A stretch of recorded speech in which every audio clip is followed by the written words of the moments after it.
positive and negative intervals. So more of the graphing. This is the last one for this particular unit, I believe.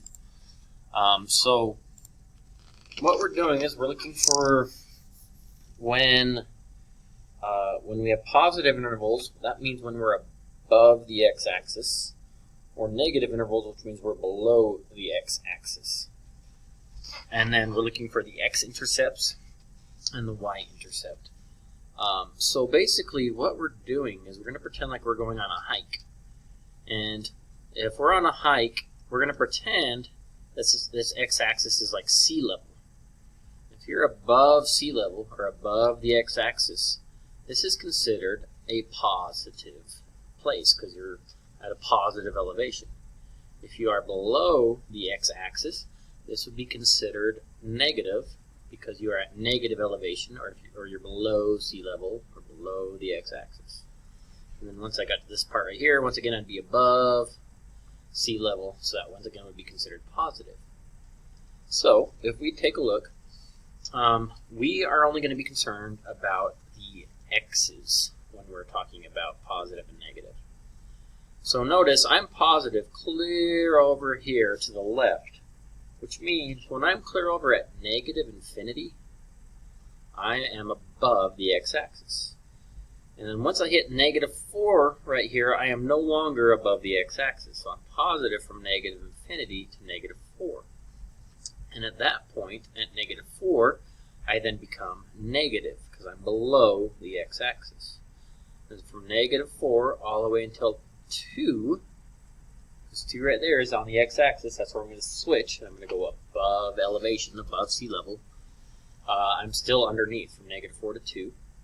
And in positive, I pop back on top, and from 2 until forever, because I'm going to keep going on and on and on upwards, I am positive. Now the x-intercept, wherever you cross the x-axis. So right here at negative 4, we have an x-intercept. And we're going to write it as a coordinate. So we're going to say negative 4, 0 is my first x-intercept. And we also have one right here at 2, 0.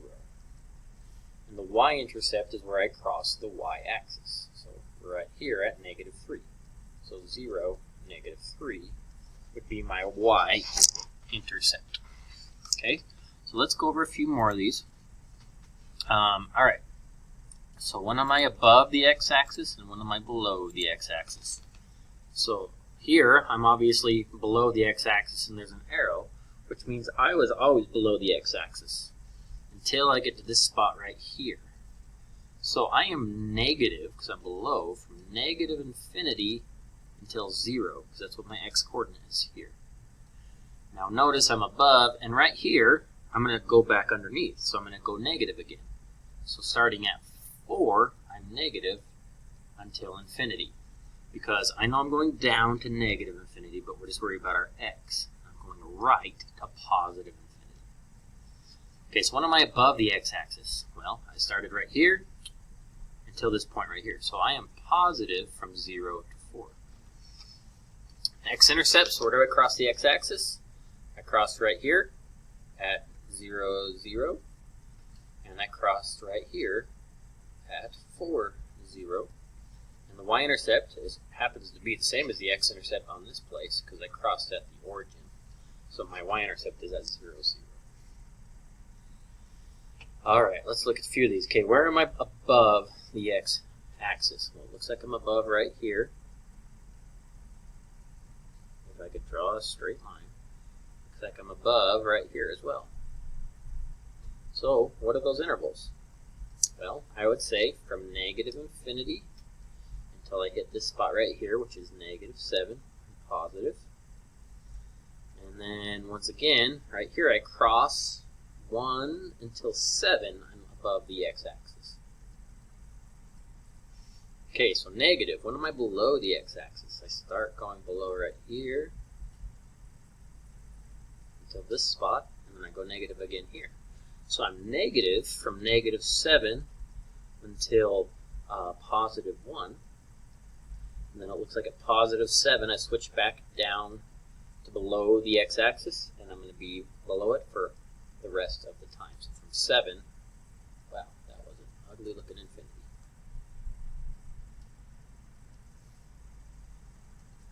To infinity.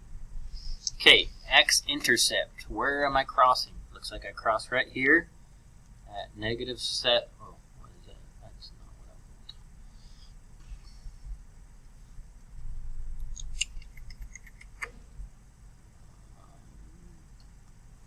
So right here at negative 7, 0. That's a coordinate. Right here at 1, 0. And right here at 7, 0. That's where I'm crossing the x-intercept. And where am I crossing the y-intercept? Make sure I get a better picture here. Looks like it's probably about right here at negative 1.5. So we're going to say 0, negative 1.5 for my y-intercept. Alright. Now let's try this one. Okay, it's going to be positive right here because I'm above the x-intercept. It's going to be positive right here because I'm above the x-intercept. So positive from negative infinity until negative 7. And then 4 to infinity. Okay, a negative looks like I'm negative all along right here. Because I'm below the x-axis. So it's negative from negative 7 until I get to 4. Okay, x-intercepts. Looks like there's one right here at negative 7, 0. And right here at 4, 0. Oh, man, this thing's not easy to write on. Let's see. So this is a negative 7. 0.40. Okay, y-intercept. So I'm crossing right here. To make things less complicated, we're just going to say 0, negative 3. Technically, it's probably like negative 3.5 or something. But let's go with negative 3. Okay, so we're just looking for when are we above the x-axis, when are we below the x-axis, and when are we crossing the x-axis and y-axis. That's all the assignment is for today. So if you have any questions, please be sure to email me, and I will respond back to you when I can.